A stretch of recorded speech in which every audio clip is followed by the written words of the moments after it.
In this video, I'm going to demonstrate the TRS-80 GP emulator. What you're seeing is a game written in assembly language for the TRS-80 Model 1.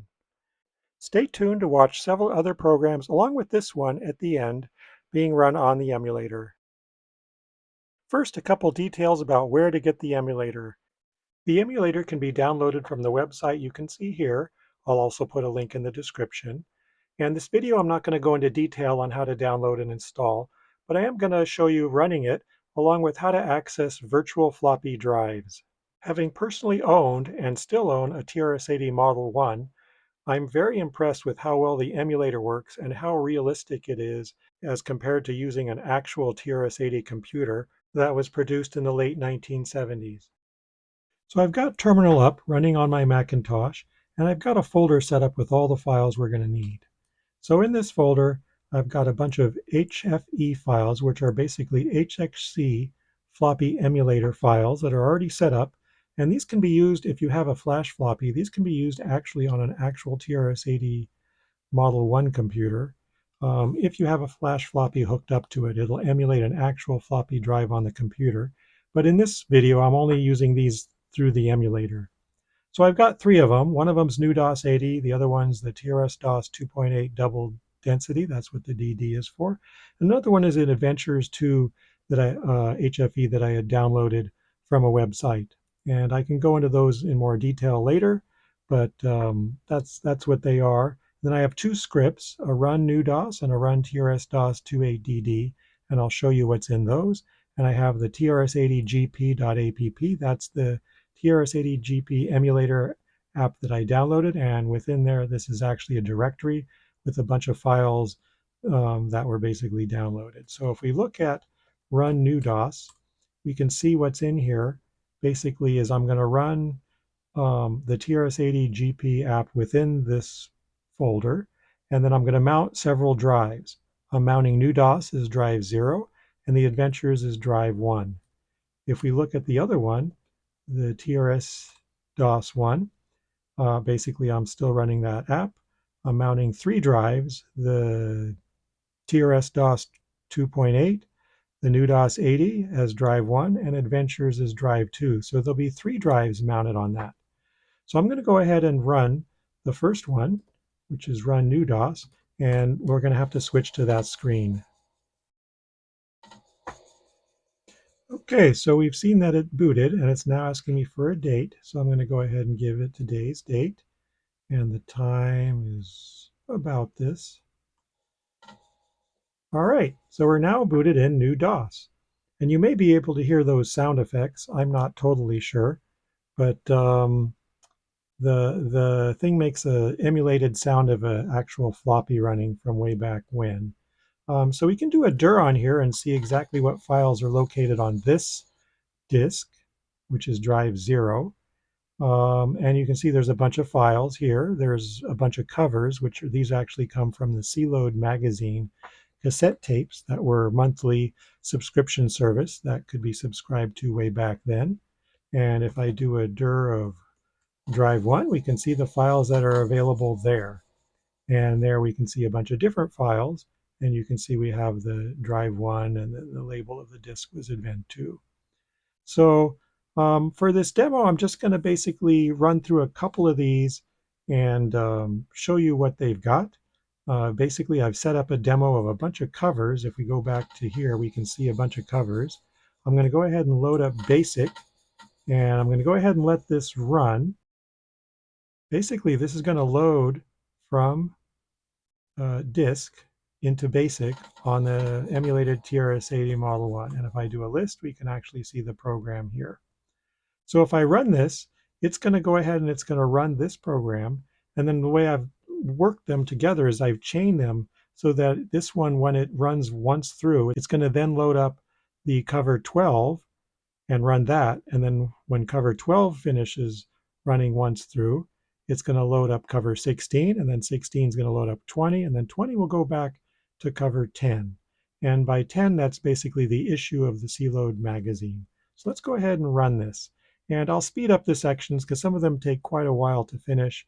And I thought mostly this will be interesting if you just kind of get an idea, not watch the whole thing from scratch here. But there really won't be much audio here other than me probably describing what's going on. But this one's got kind of a hungry bug, and we can see what it's going to do. And again, I'll just leave it at that, and you can watch, and I'll do some speed it up so that it finishes in a more reasonable time. But you can see what happens here is this little bug goes up and down and sort of eats through everything. And then when everything is eaten through, then you get kind of the notice from CLOAD Magazine about copyright and all that usual stuff.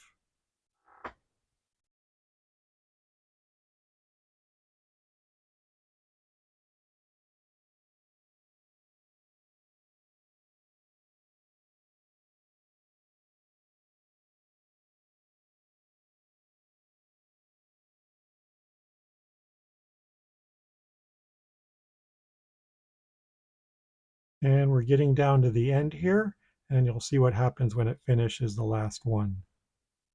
We get the copyright notice, and it's going to now load the next one.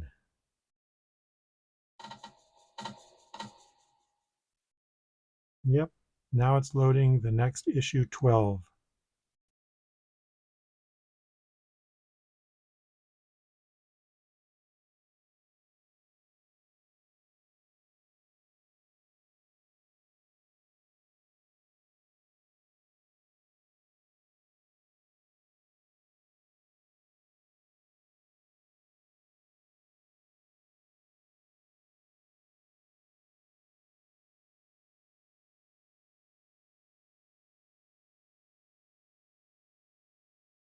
And it's going to go next to issue 16.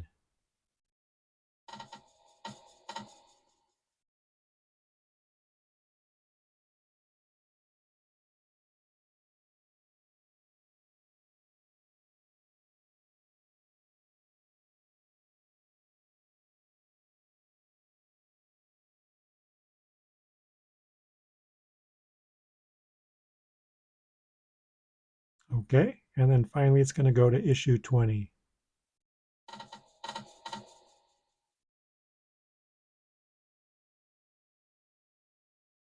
This one's got a Halloween theme to it. And I'm going to speed it up all the way through the end because this one takes about 3 minutes if you watch it all in real time.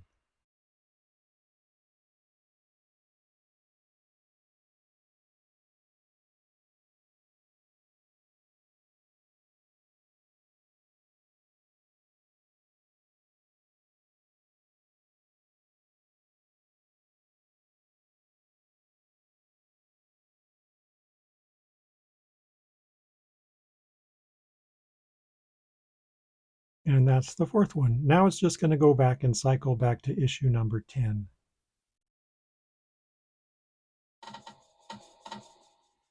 And we don't need to go through that again. Basically, it's going to do the same thing as before. And I'm just going to hit the escape button on my keypad, which is basically like clicking break on the actual TRS-80 computer. To break out of this, you basically go back to your terminal, hit Control-C, that breaks out. And now I'm going to just run one program from run TRS-DOS 28DD. So this is booting TRS-DOS. Now let's put the date, which is still today, and then the time is a little later, more or less. And we can do a dir of drive 0, which is this one, and then do a dir of drive 1, which we had mounted as well, and do a dir of drive 2. We've had all of these different disks mounted, which is pretty nice. So if we go back to here, I'm going to demonstrate a program that I wrote way back when called Stars, this one here. So I'm going to go ahead and run that. And I'm going to go ahead and just skip through to actual running it because there's a lot of instructions and a lot of details. But basically it's going to ask you kind of what skill level. I'll just put 1. And then what speed. We'll also do 1. Basically, and variable star size, sure, why don't we? Basically, you run it with a friend, and you set it up with 2 sets of keys, one on the left, one on the right, and you can control your ship to go up or down, and the idea is to avoid these little stars and then score laps at the top. You can see I scored 1 lap there, A has scored 2 laps, now 3 laps, and if I get hit by a star, my ship bounces back to the bottom, and I have to start over. So the idea is to compete with your friend so that you could see who scores the most laps. I'm here by myself, so pretty much I'm only going to run the one ship, and I'm using the up and down arrow keys on my keyboard in order to control this ship. And it's interesting because when it gets really complicated, I found sometimes it's an interesting game. Let's just put it that way.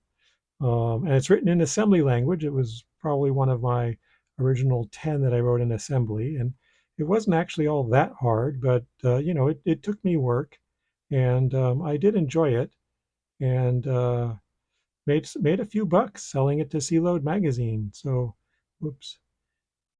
There we go. 15 laps. That's probably, maybe I get a 16th in there. Yeah, that's probably all I'm going to get. Oops, 17 laps. So that's it. And it's asked me to play again. I'm just going to say no. And I'm back in DOS. And I think that's going to be it for this demo. I don't want to run too long, but there are several other programs and games I could show. But this gives you an idea, and it's easy enough to run these with an emulator. And okay, yeah, they're not terrific graphics, but this is what we had back then. Thanks for watching, and if you enjoyed this video, leave me a comment or hit the like button, and it'd be great if you subscribed. And check out one of my other videos here. And if you're interested in any of the .hfe files I've used here, just send me a message.